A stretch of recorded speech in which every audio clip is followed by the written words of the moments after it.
This lesson, we're going to be talking about proofs. This is actually my favorite lesson. The next two videos we'll be doing, this is my favorite concept, the idea of doing proofs. I think they can be really fun. It's kind of like doing a puzzle in a way. So, you're trying to find ways to justify the claims you're making. So I think that's pretty cool. So as I said, proofs can be useful because they let you say something about the tools you're using in building. So, a lot of things we've proven so far maybe seem very, mathematical, numerical, but they can have greater implications, as we kind of were talking about with RSA about how these like really cool things are actually built off of these mathematical concepts. And so, in the real world, if you are going into some type of programming job, you're often going to need to be able to explain your work and convince people of your contribution. And so you'll have to kind of make claims about like what your program does. And it also can be helpful because it forces you to write down your thoughts and really, pick apart every aspect of what you're claiming. And when you do that, you might find some moments where your thinking was flawed or where you made assumptions that maybe you shouldn't have been making. So it really causes you to like think more critically and pick apart the kind of ideas that you have. So, some examples of something that you might want to prove as a software programmer could be something like this cryptography scheme is secure. So, we kind of like high level did that when we were talking about RSA, but you could do it in maybe a more formal way, saying like if someone has the access to this public key and even an encrypted message, they still can't figure out my private key. Another thing you might want to prove is that this new algorithm is the fastest out there. So, if you have come up with something, really groundbreaking that is faster than other algorithms, you're going to have to prove that. You're going to have to quantify that and show them to make that argument. But you also might, in networking, you could say something like this network will lose less than 0.001% of the messages sent over it. Or if you're in robotics, you could say something like this new robot won't become sentient and kill you. So let's talk about what a proof looks like. And we talked about this a little bit when we were doing our logical proofs, but now we're really going to work on really solidifying that. So I hinted at this before, but you can really think of a good proof like good code. So, if you wrote a program and you need to go back and look at your code, or someone else needs to come and look at your code, it needs to be clear and easy to follow. And so, like the idea of commenting your code is very similar to the idea of writing the rules that you're going to be using in your proof. You're basically commenting your proof. So when we were doing our logical equivalences, when you said what the equivalence you're using to get from one line to the next, that's your code comment, right? That's you saying, okay, this is what I did next. Now, for this class, I am going to have a specific way I want you to write the proofs. As you go further in computer science or in math, you'll find you don't need to be this structured necessarily with your proofs. But I enforce this method for this course because I call it your training wheels, but the basic idea is it really kind of forces you to practice writing down your reasoning in a linear way, and it keeps you from skipping steps. Because I've noticed when people start doing proofs at first, they skip a lot of steps and they'll make a lot of conclusions without justifying them, and that's exactly what we're trying to avoid. So I expect you to use the 2-column format. So like we did with the logical equivalences, you'll be doing something pretty much identical for any other type of proof, where on the left side, you're going to have just, the conclusion you're making or whatever, like each step of your proof. And on the right side, you're going to have some justification of how you came to that conclusion. So in your logical equivalences, you had like the new line of your equivalence on either side until you get to like the final equivalence you want to get to. And on this side, you had like all the logical rules you were using. It also is very helpful to have numbers on the lines of your proof. This is especially like that way if I wanted to give you feedback on your proof, it's easier for me to say like, you made this error on line 3. So I would just change that, so it helps to have these numbers, similarly to how it helps to have numbers for your lines of code. So one thing I want to kind of talk about is like the format of proofs. And so everything we're going to be proving, every statement we're going to be proving is basically going to be of the form like P implies Q. So everything's going to have that kind of format. And so like, when we had our equivalences, and so sometimes you might have like if and only if or an equivalence on either side too. And like, so this is kind of what we had for our logical equivalences, right? You had like one logical equivalence is like, or one logical statement is logically equivalent to another statement. And basically what you would do is on your first line, you put P, then you kind of used your equivalences and you would try to get down to Q. And then like, once you got to Q, that was kind of like the end of your proof, right? And so that's kind of the idea of a proof is you have this statement. Most of the ones we're going to be looking at are going to be more of P implies Q rather than like if and only if or the equivalences. So this will be more of what we're looking at mostly. And the idea is like you want to start with P and then use your knowledge to show that you get to Q. And that'll be called a direct proof. And so we'll talk more about that.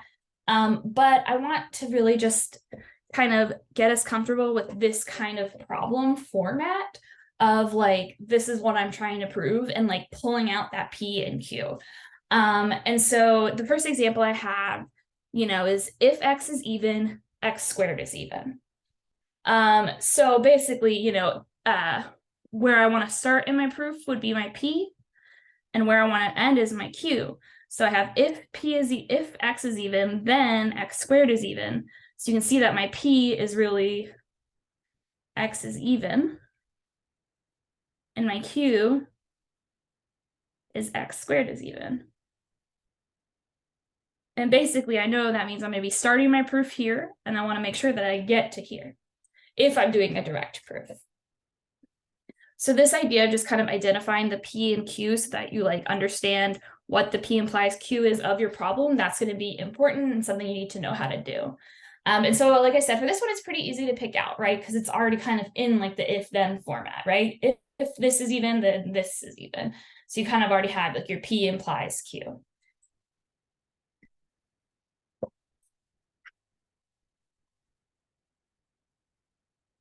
Some won't be as easy. So this one is kind of a little more complicated.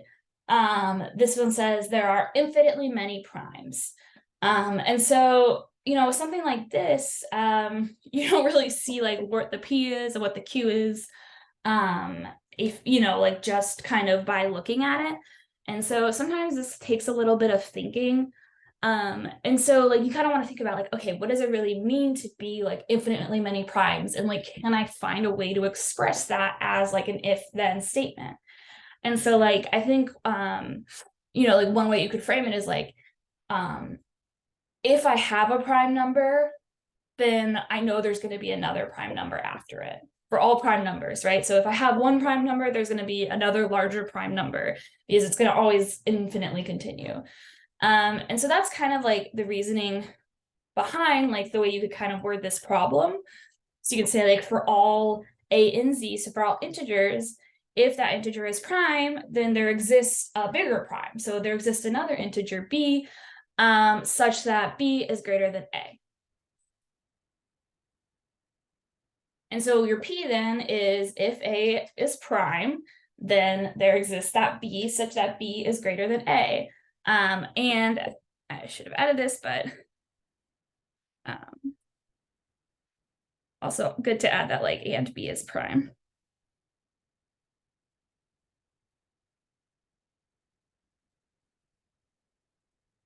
I just didn't copy over. It should be like there exists a prime B.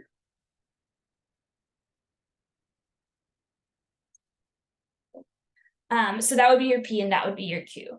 That if you have a prime number, then you're going to have a bigger prime number. So sometimes it is going to be a little trickier to kind of get your proof into this P implies Q format, because now you have, P implies Q, right? And so sometimes it's gonna be harder to kind of like get your statement into this format, but you'll see that it's really important to be able to do that because it makes it so much easier to continue with the proof. So it's always good to just like try to figure out what your P and Q are, because then like it makes approaching the proof so much easier, because now you know what you want to prove and you'll have a better idea of how to kind of do that, how to approach it.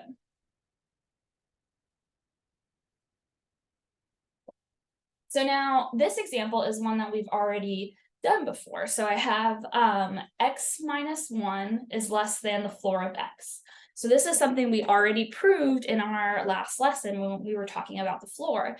And so this one is kind of tricky because some of these, they don't really have like a very obvious like P implies Q like this last one. But these kind of involve maybe a little more of a trick. So basically, like we're still looking for that P implies Q format. But if you remember our proof, we pretty much just like got to this as our result. So this whole thing is really our Q. So what is our P? You can kind of think of P as just like everything I know. You can say like everything I know about math. You can say everything I know about the universe. But just basically your P is just like given everything I know. And so often in a proof, like if you're doing like this number 2-column proof, you usually just don't actually make, like this is the one case where you don't do like P as your like first line. You still want Q to be the last line. You still want to be that we're getting to Q, but sometimes we just kind of skip this first line and we'll just like start our proof right away. And I'll give a better example of that going on. But this is just another way that you can still, like, if there's something really direct like this, or like there isn't really a P, the P just means like, given everything I already know, I want to show this. So you can kind of think of like, okay, well, I know like the definition of floor. So given the definition of floor, can I show this? Things like that. And so you can kind of think of like P as being that.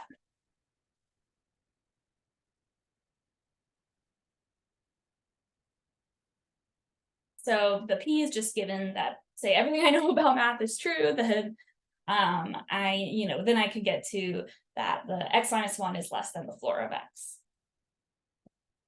Another important part about proofs is you're going to be leveraging a lot of rewrites.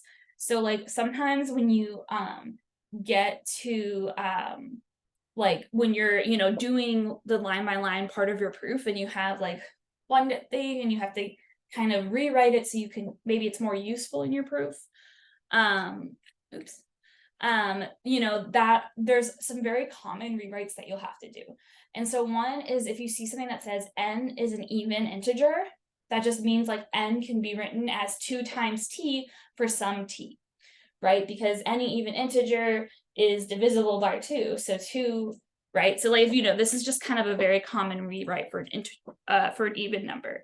So like if you have n equals 6, it can also be written as 2 times 3, right? So here your t is 3. And so the idea is this is true for any even number, right? Any even number can be written as 2 times some t where t is in z. And so you can rewrite every even integer by just kind of like replacing n. So like this is, like say I have an n in my proof, I might want to replace it with a 2t somewhere.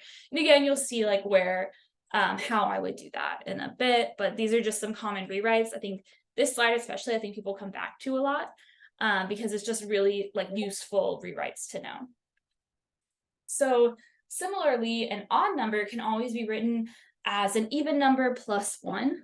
So like if you have n equals 3, n equals 3, that can be written as 2 times 1 plus 1, where like 1 is your t. Or 5 can be written as 2 times 2 plus 1, and so on.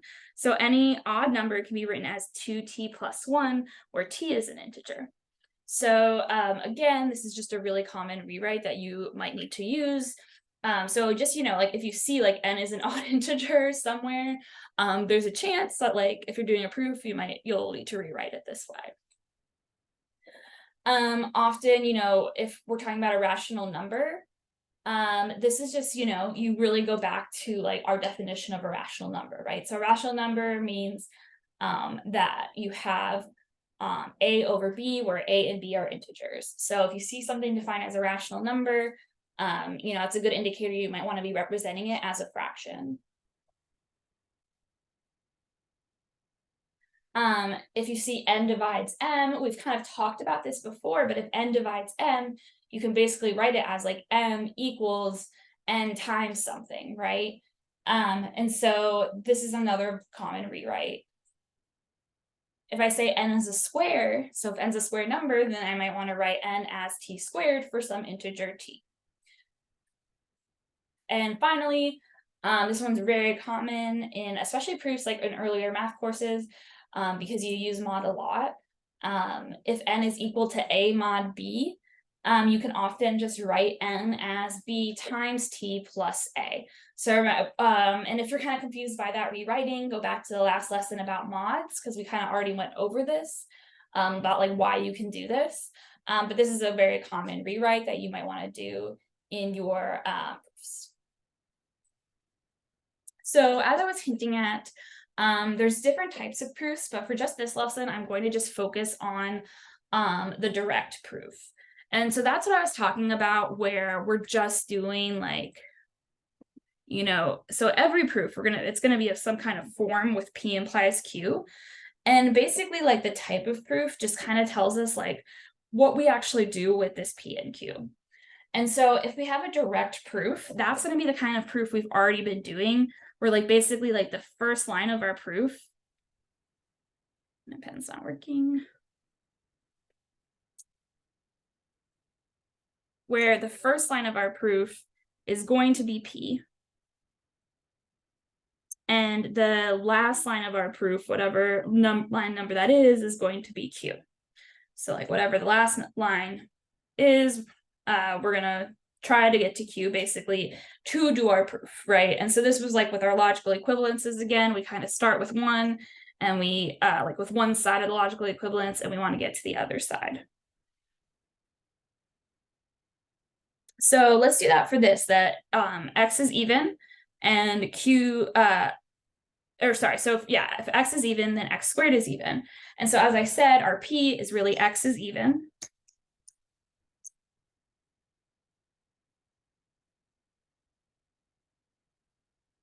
And we can just write for our rule that that's given, because that's usually what we do for our P. We just can write it's given, or you can say that it's your P. That's fine too. And we basically want to follow the rules so that down here we get to the fact that x squared is even. So what we can do is we can just go ahead and do the rewrite that I was just talking about. So if x is even, then we can write x as 2 times t, where t is an integer. And then you could just say definition of even number. Or you could say like even number rewrite, something like that, right? Because this is just the rule of an even number. Something's even, you can write it as x equals 2t. And so kind of like think about how every line we're kind of saying like this, then this. So if x is even, then I can write it as x equals 2t. Okay, and then so now what can we do? We're trying to get to x squared. So let's go ahead and square both sides. So we can just say x squared equals 2t squared.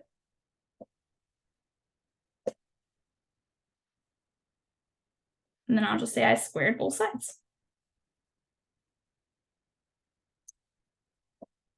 And so again, like I can kind of just think of this as like if x equals 2t, then x squared equals 2t squared. So again, I can kind of like think of these, you don't have to write these arrows, but I'm just kind of showing you like the way that this is, we're kind of like filling in like arrows so that we can like, our final arrow gives us Q.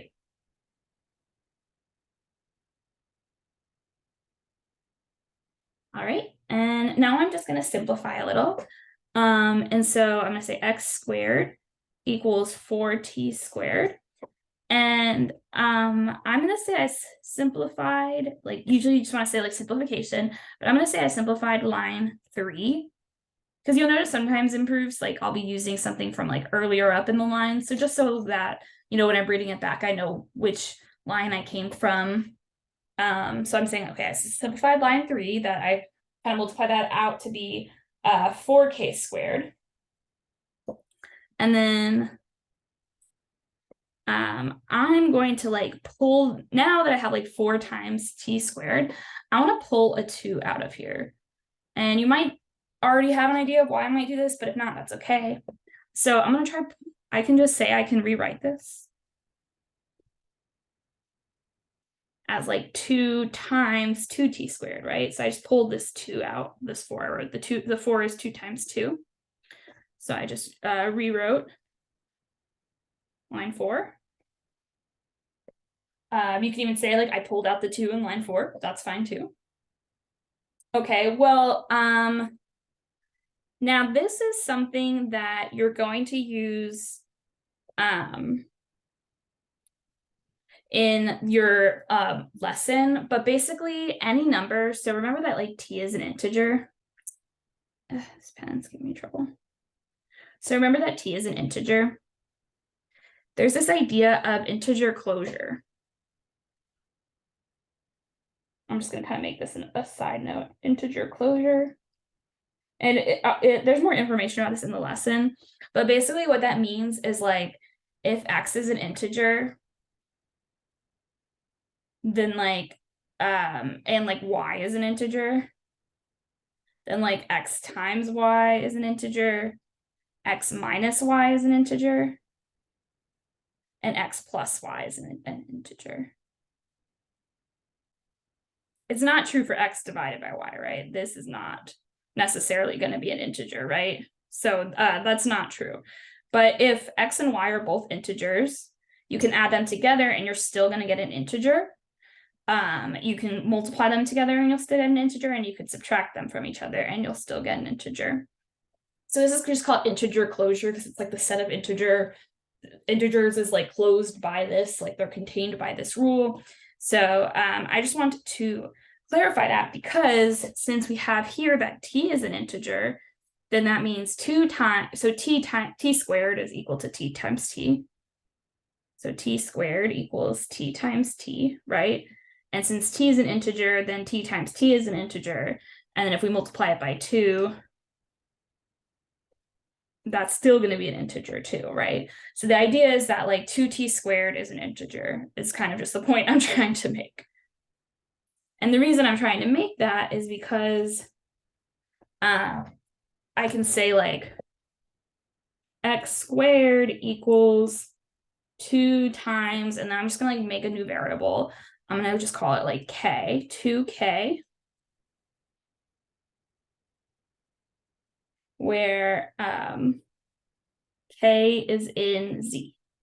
So basically I'm making I set k equal to 2t squared, k in z by integer closure. Something like that. So basically saying that like I'm making it so that I could write x squared as 2k, and then k is an integer because I know that 2t squared is an integer, since I already knew that t is an integer, as I said here on line 2. So by integer closure, you can even say on line 2, so that like I'm clear about like where I'm defining that t is an integer. You can write it like that. And so now that I have this definition, now I'm saying, okay, if x squared can be written as 2k, where k is in z, well, that's kind of what I did up here, right? And that just is the definition of an even number. So that tells me that x squared is even now, because x is just written as 2 times something. So now I know x squared is written as 2 times something. So now I know x squared is even. And then again, I can write definition of an even number.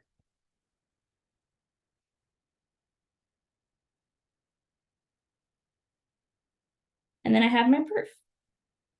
So I can draw my square. And so this is an example of a direct proof where like the first line of my proof, I start with p, and then kind of just use direct rules, and you kind of just think it as like you're kind of just like using implications to get from each line. And then finally you get here to Q. And so that's the idea of a direct proof. And like I said, the other types of proofs will still be using this idea of P and Q, but it won't be like this straightforward. That's why it's called direct, where it's just like I start at P and I get to Q. But this is the type we're going to be doing for this lesson. So try to get the most comfortable with that first.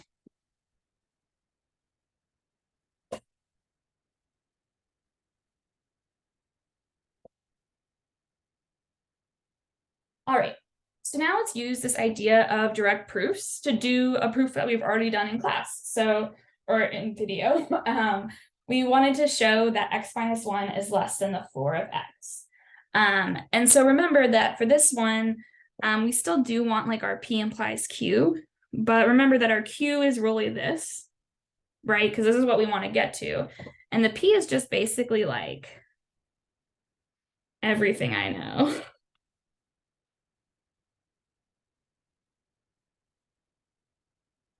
And so you don't actually like, in the first line of your proof, you don't actually need to like write out what P is if it's going to be something vague like this. This is our Q. So yeah, so you don't have to do that. So for line 1, we can just kind of start it like how we did last time. So remember that like last time, what I did was I just rewrote x as like y plus d, where y was in z, right? Like y was a whole number.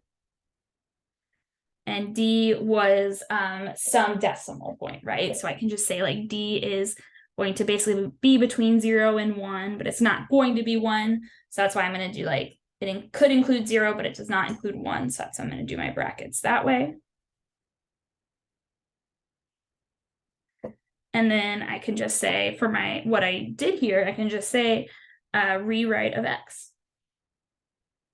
So I'm just literally rewriting x this way, and that's fine. So that's like my first line of my proof. And then some things that maybe we want to like use, remember we kind of started with this like d is less than 1 inequality, and that's just kind of, you know, given in line 1, right? Or even if we don't want to say given, since like we often say given for P, we could say like defined in line 1. So d is less than 1, we define that in line 1. So now on 3, for line 3, I can just subtract 1 from both sides. This is again kind of what I did last time. So d minus 1 is less than 1 minus 1, which is 0. So I can just say subtracted 1 from both sides.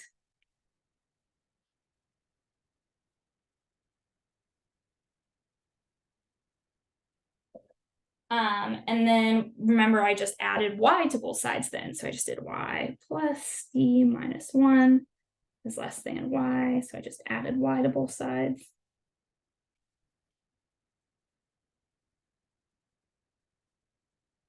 And so like I am for this one, you know, it's kind of clear that I'm just doing it to the line above, but sometimes again, I might be like modifying, like I might have been doing something to line 2 or something like that. So I could say like of line 3, just so it's clear like which line I was adding y to both sides of. And then here I could say like of line 2. Just so it's like really clear when you're reading back, kind of like, okay, that's what the line I took and modified. Okay. And then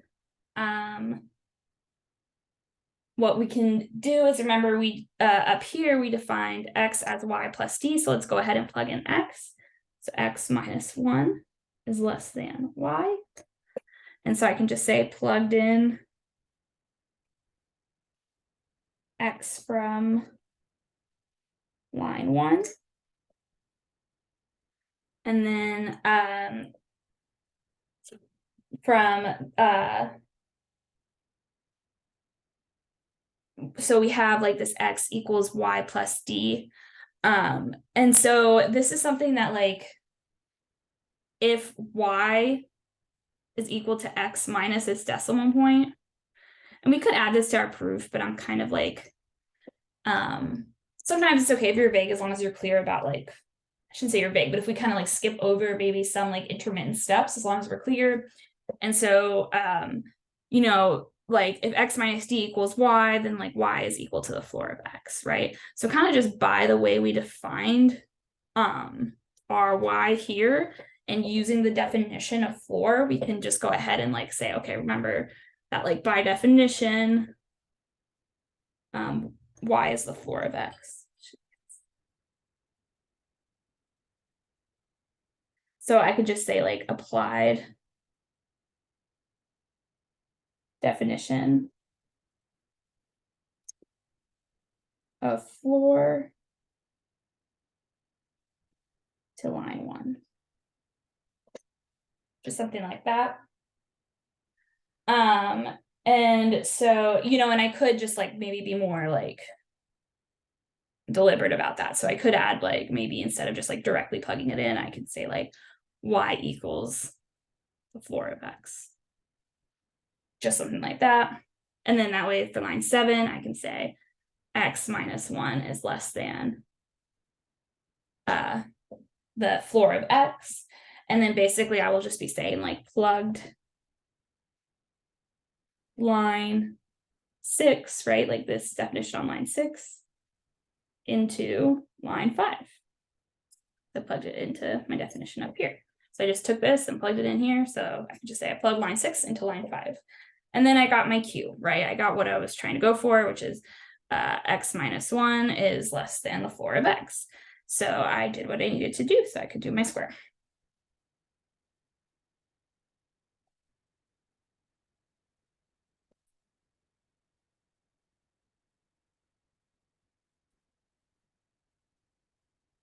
And again, like, I just, you know, added here, like, this is still a P implies Q, but P is never really directly stated. So our first line isn't really P.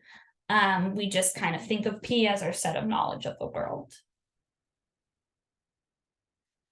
Now let's do one with our logical equivalences. Just so we can kind of like understand like how we can still do this like 2-column format in this like, even if it's not like a P implies Q, if it's a P if and only if Q, that's okay. So remember like for logical equivalences, something we've previously proved before is that like not A or not B, or sorry, not the conjunction of B and not C is equivalent to A implies the implication, B implies C. So we already did this proof, but since we are showing that P is equivalent to Q, right? Like say, so for this example, we can make this my P and this is my Q. And so since I am showing like P is equivalent to Q, I'm basically doing like, remember how equivalent and like if and only if kind of behave the same way. So you're basically doing like P if and only if Q instead of like just one arrow, like P implies Q. But that's okay, you know, just for your proof, like, you know, there's like some considerations to take into mind that I'll get to in a second. But it's okay, like if it is like an if and only if, that's fine. So, you know, it's just like for your logical equivalences, you still do it where you start with P and you want to like get to Q. The one kind of nice thing is like, since it is like an if and only if, you can like do it in either direction. So you could start at Q and get to P, and that's fine too. So since, you know, because if and only if means like this direction and this direction, right? It's like it kind of, you know, it implies in both directions. So you can start at Q and get to P, or start at P and get to Q, and it's really just a matter of preference for you, which is easier. Generally, when I'm giving you like logical equivalences, like I usually try to make like the one on the left a better P, just so it's a little like easier for you. So that's generally just a good rule of thumb to usually just keep this one as your P, but in the future you could always switch them if for some reason like this feels like more, I think for some people, like, you know, this maybe does feel like more tangible and easier to start with, that's fine. So yeah, so that's like the biggest implication of like the fact that it's an if and only if instead of just like it implies. And so now let's like look at actually like the proof so this is like what a proof for this would look like. And so the idea is, again, like the big difference was for my other proofs, I was pretty much just doing like an implication on every line, right? Like just a one arrow. But now I have these like equivalences. And remembering equivalence could also, you could just do like an if and only if you want. And so that's the biggest difference, is that you have to kind of like the reasoning from to get from one line to another. So like remember when I said like if trying to think of something that's like one directional, like if you have like in a direct proof of another form, if like I have some statement A and I want to get to like B as the next line, I only need like it to be that like A implies B. It doesn't need to be like A if and only if B. Like, so sometimes like you can kind of use like weaker rules when you're doing the just like the P like if you're just doing P implies Q, sometimes you can, you know, do rules that only like work in one direction. But for logical equivalences, you have to always be using like actual equivalences, which are rules that work in both directions, right? So these are rules that are if and only if rules. So that's just something to kind of keep in mind. I don't think, you know, it'll trick you up too much to have that boundary. But you know, it's just something you know, important to keep in mind. So I think one thing like I'm thinking of now is if like you have F from A to B is a bijection.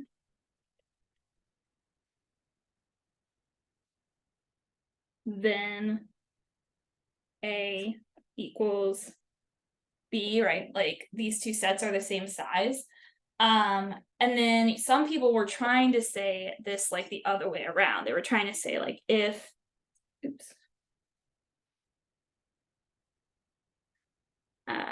if A equals B, like, or if the sets A and B are the same size, then F from A to B, oops, then F from A to B is a bijection. And like that's not true, right? And so like if I have like this fact in a proof, my next line of my proof can say this because I had this arrow, right? But if I have like the size, these two sets are the same size in my proof somewhere, that doesn't mean that my next line can say that this mapping is a bijection, because that's not necessarily true. So like you have to kind of think about the directions of the arrows for your proofs, in other words. So that's just like another thing to keep in mind when you're doing your proofs, like given if one line says something, can the next line say this? And so like again, in this case, if I do say that like the size of set A is equal to the size of set B, you know, it's not true necessarily that this mapping is a bijection. So like this can't be my line. If this is my line 1, I can't write this as my line 2. But if this is my line 1, this can be my line 2 because I have this arrow. So I just want to like hammer that home of like how these kind of rules work when like we have P implies Q. You need to kind of be using that like forward arrow kind of logic.